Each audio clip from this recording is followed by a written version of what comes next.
So just let me confirm, in the last two videos I've recently made on Viking ships, what the mainstream have termed the Viking burials with all the stones sticking up, and I showed you how it was all petrified wood. I was still to this day the only person that's shown you proof more than anybody else, because I'm in absolutely no doubt as to what they were originally.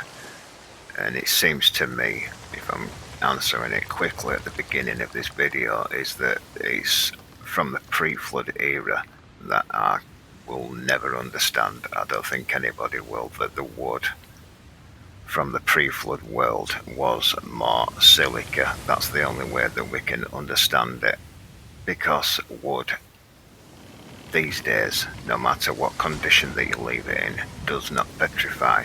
I think the only way that you'll possibly get some kind of petrified wood these days is to leave it inside a cave that's extremely high in minerals, like a mother shitton's cave, and where it's leaching down the walls and it's able to mineralize it from all the amount of minerals that's running onto the wood. But this stuff, even when buried in the ground, every single piece of wood seemed to petrify into all the different rocks and sand, lime, chalk, everything that's on Earth today.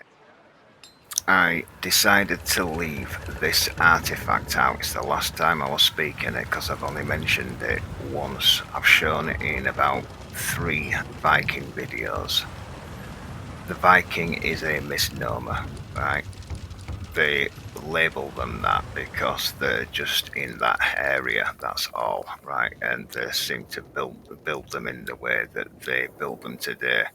So I'm labeling these Vikings, but they could be from any peoples, right? It's just the way that they built ships everywhere, I'm guessing. But we've labeled it Viking. Anyway, this artifact I decided to leave out on purpose because I'm still not 100% sure if this was indeed a imprint, I can say, of a Viking helmet, right?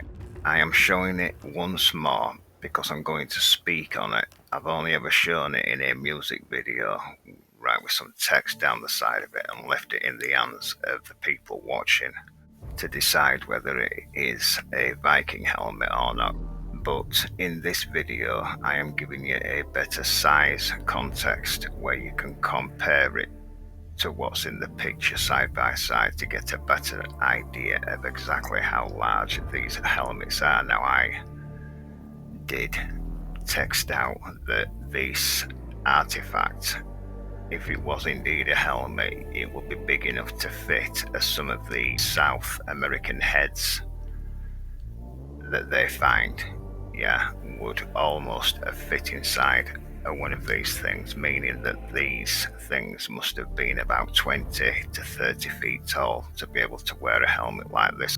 But obviously today it is made fully of stone, right? But I'm going to show you it's got oxidization of metal, the rusting of metal all across the front of it.